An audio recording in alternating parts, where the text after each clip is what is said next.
glorious and magnificent day. Welcome back to my channel. My name is TV, and if you're a true crime lover like me, please don't forget to like the video, subscribe to the channel for more content, and comment down below. I try my best to upload videos once or twice a week whenever I can. True crime content. Mostly I read true crime books, but I'll post a case here and there in ASMR. So if you're wondering why I'm whispering, that is why.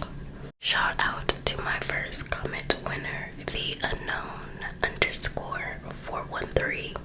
Thank you so much for being the first comment winner. I appreciate the support. If you would like to be featured in the next video or a video in the future, comment down below, being the first one to comment, and you can be featured in one of my future uploads. So let's go ahead and get straight into the video. Sit back, relax, grab a snack, some wine, some water, some juice, and enjoy some crime time.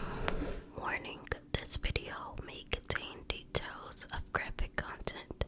This channel is for mature audiences only. Some viewers might find this disturbing. So before we get started, there's like a glitching noise. I don't know if it'll show up in my video.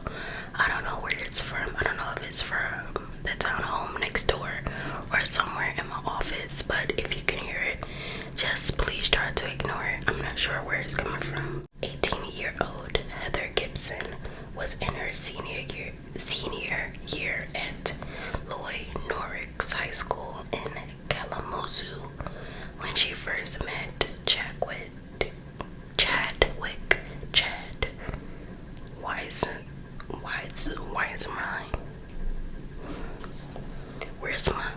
Where's my?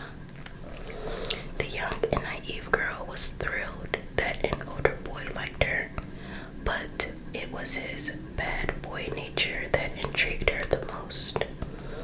Chad was a stocky blonde that grew up in a middle-class family just outside of Kalamazoo, but he had a knack for getting into more trouble than his siblings. At 20 years old, although he had a job, had an apartment of his own, he had a few brushes with the law, which eventually resulted in a felony of conviction. When Heather and Chad first began dating in 1993, she lived with her parents and younger sister in a quiet neighborhood on the south side of Kalamazoo, Michigan. Okay, I was wondering where Kalamazoo was. It's in Michigan. Her father, Robert Gibson, knew Chad wasn't an ordinary kid. Robert tried to convince his daughter that she should avoid Chad and concentrate on school. I agree. But it was too late. Like any other teenage girl, she was deep into her schoolgirl crush. However, her father was right. It only took a few months before Heather realized that the relationship with Chad wasn't going to work. When she told him she thought they should start seeing other people, Chad became enraged. That's the first time. He forced her into her car and told her to drive. They drove to a remote location where he berated her. Chad exploded in anger, telling her she absolutely couldn't leave him. He threatened her and told her he would kill her and her family if she ever left him. Heather pleaded with him for hours before he eventually calmed down, but it was only temporary. Heather reluctantly agreed to continue dating Chad, but his obsessive jealousy continued. He constantly watched every move she made. He repeatedly accused her of flirting with other young men. The couple constantly argued, and it all came to a boiling point in December 1993. She told him it was over, turned her back on him, and walked to her car. In a rage, Chad pulled his own car in behind hers in the parking lot so she couldn't drive away. He got out the car and stomped over to her driver's side window and screamed at her through the glass. Although Heather tried to calm him down, it was no use. His mind was gone in a testosterone-fueled rage. Using a large rock, Chad smashed her driver's side window and dragged her out of the car onto the pavement. After a crowd of witnesses gathered around, she managed to calm him down. She screamed at him that it was over for good this time. He eventually moved his car and Heather drove away.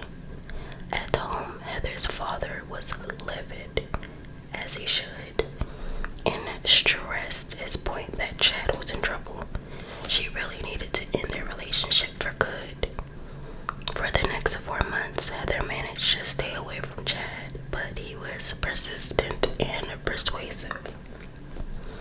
By the spring of 1994, they'd made up and she had moved in with him. Girl, I'm not judging, but come on now, sis. She was convinced he had really changed this time. They never change. Heather's father, however, wasn't as forgiving. He made it clear that Chad was never to be welcome in their home. Over the next 2 years, Heather and Chad's relationship was a yo-yo. They broke up, got back together, and broke up again so many times that their friends lost count. But finally, in February 1996, Heather broke it off with him one last time. She moved out of his apartment and back home with her parents. This time it was for good. Chad was not one to accept rejection. Over the next month, he obsessively asked friends if she was dating someone else. He asked them to spy on her and couldn't stand the thought that she could be with another man. Each time he called her at home, her father would answer and immediately hang up on him. Chad grew frustrated and that he couldn't talk to Heather and had heard rumors that she was dating someone new. His drug and alcohol use fueled his rage until eventually he couldn't take it anymore. It's about to get bad, y'all. In late March, he asked his co-worker Robert Bird, I heard that name before, multiple times to call the house, ask for Heather, and then hand the phone to him. When the trick no longer worked, Chad asked him to help him get a gun. Robert knew that with Chad's prior felony, he couldn't legally possess a gun. He knew helping Chad get a gun was a crime and turned him down. Chad was desperate. He asked other co-workers, but all knew of his prior record and refused to help him. On April 1st, Chad visited with a friend, Eric Edgerson. Eric had been cleaning a 9mm pistol that evening. As the two of them drank gin and orange juice, smoked pot, and snorted some that white powder stuff, y'all. I can't say it because YouTube. When he finished cleaning the gun, he set it on top of a stereo speaker. Well, this is not a good combination. And having a weapon, some substances, some marijuana, and drinking, that's not a good combination at all. Later in the evening, Chad grabbed the gun off of the speaker and fired it inside the house. Eric screamed at him, quote, "What the F are you doing?" end quote. Chad only laughed and claimed it went off by accident. He set the gun back down and the two continued partying. By the early morning hours, Chad was too drunk and high to go home, so he slept on the couch. When Eric woke up the next morning, Chad and the gun were gone. Eric drove to Kalamazoo to look for Chad and the weapon. He too knew that Chad wasn't allowed to carry a weapon. Eric drove to both his apartments co-worker's house, but there was no sign of Chad or the weapon. Knowing of his felony conviction and his rage toward Heather, Eric drove to the police station to report his weapon stolen. Late that morning, Chad drove to another co-worker's house. When he arrived at Brian Kirk's house, Chad immediately started complaining about Heather. He was convinced she was flirting with other men. He ranted about Heather leaving him and how she wouldn't take his phone calls. Brian, however, didn't take him seriously when Chad said he was, quote, thinking about killing someone, end quote. Unfortunately, that would soon become a reality. In the early afternoon, Chad Weismer left Brian's house and drove to Heather's parents' house at 4039 Duke Street. Robert Gibson was working in the garage when Chad drove up. Before Heather's father had a chance to speak, Chad pulled the weapon from his pocket and motioned for Robert to go inside the house. Once inside the house, Robert tried to calm him down, but Chad screamed, quote, "Shut your effing mouth. Just keep walking into the kitchen," end quote. Robert walked into the kitchen, pulled out a chair from the kitchen table, and sat down. Robert desperately tried to settle him down, but there was no use. Chad's brain was boiling. He walked behind Robert, put the weapon up to the back of his head, and fired. Robert Gibson fell to the floor, his body curled and in the fetal position under the kitchen table, and bled out. With Heather's father dead on the kitchen floor, Chad ransacked the rest of the house, starting with Heather's room.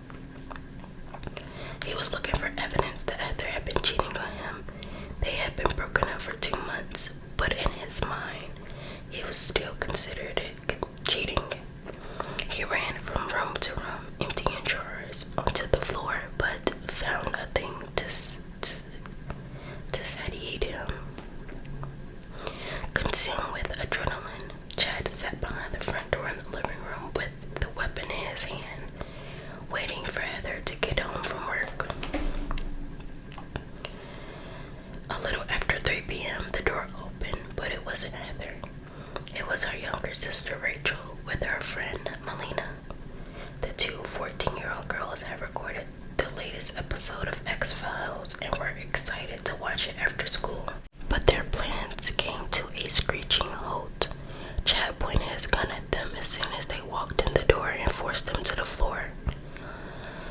Quote, "Keep your eyes down. Don't look up," he screamed.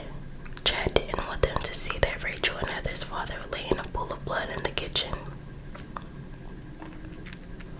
"I hope you don't kill these little girls." Chad screamed at Rachel, quote, "I'm waiting for your mother to get home so I can kill your family all at once," end quote. He then pushed the 2 young girls onto the living room couch. Oh my God. And forced one to perform oral on him while training the weapon on the other. For several hours, Chad sodomized and tortured the 2 girls as Rachel cried for her father. All the while, he shielded the girls from seeing into the kitchen. After almost 2 hours of abuse, Heather walked in the front door to a weapon in her face. Chad immediately grabbed her and shoved her over by the 2 younger girls, then took all 3 girls into the front bedroom away from the kitchen. His jealousy took over and he screamed at Heather, questioning her about her social life and accusing her of flirting with other men. He and Heather argued for almost an hour when there was suddenly a knock on the door. Chad pointed the weapon at the girls and told them to keep quiet. It was another friend of Rachel's that had arrived to watch X-Files with the other girls. Eventually, the knocking stopped and the young girl luckily escaped the ordeal. Chad told Heather that if she didn't go back with him, he would kill her entire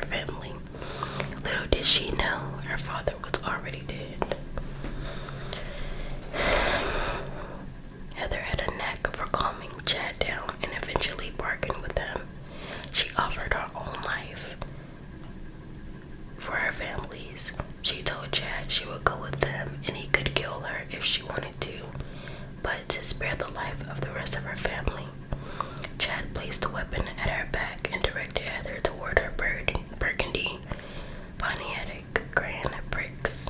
With Heather in the passenger seat, Chad drove down the street.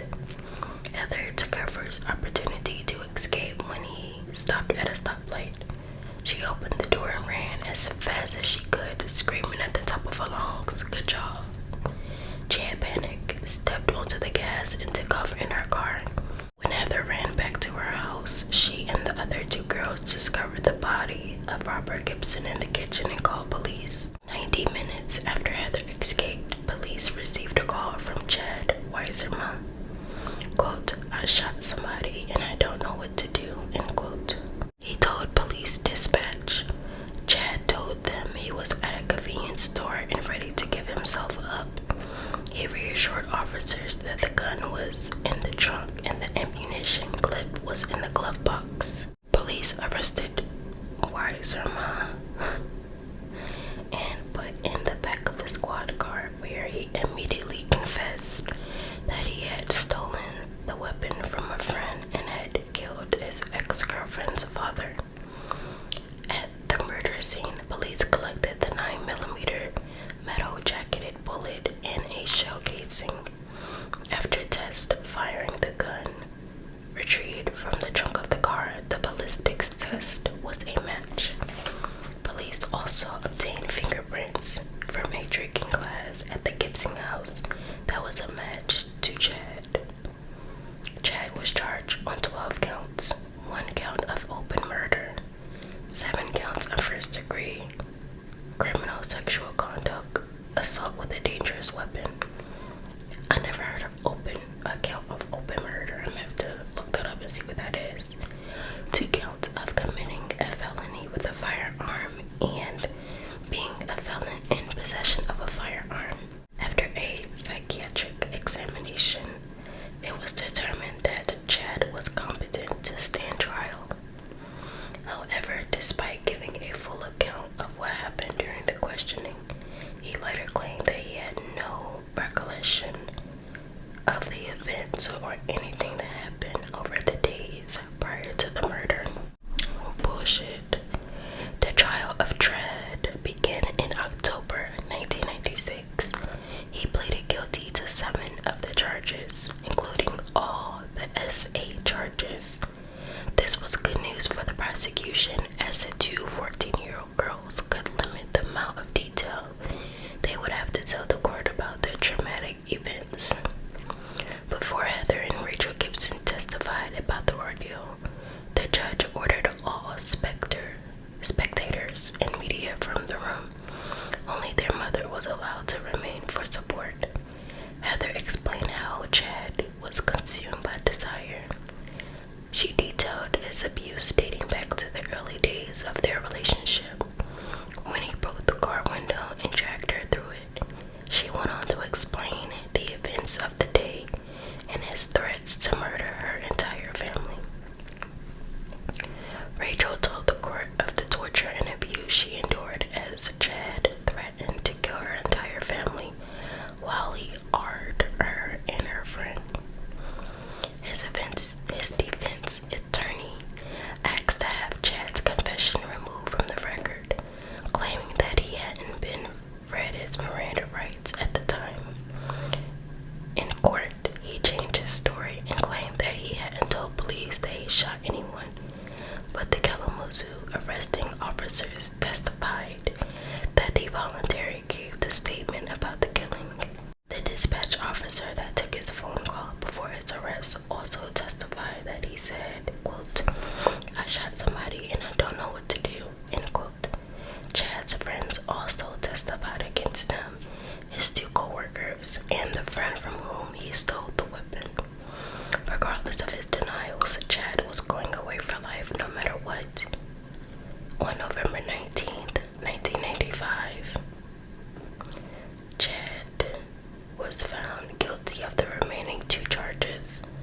I thought they was about to say he was found deceased. Of the remaining 2 charges, resulting in his guilt on all 12 charges. 3 of the R charges received a sentence of 60 to 90 years. He received a life sentence each of the remaining 4 charges. The murder charge carried yet another life sentence. All of his sentencing were harsher because of his habitual offender status. That was the ending of the video. I'm going to put up a picture if I can find an update of Chad and also Heather. And I hope Heather and her sister and her sister's friend are doing very well. I hope they have gotten the proper healing that they need and deserve. And I hope that this probably sounds impossible, but they could have moved forward from this if that's even possible at all. But nonetheless, thank you all for watching. Subscribe to the channel, like the video, comment, and I'll see you in my next video. Stay safe, stay blessed, and I'll catch you later.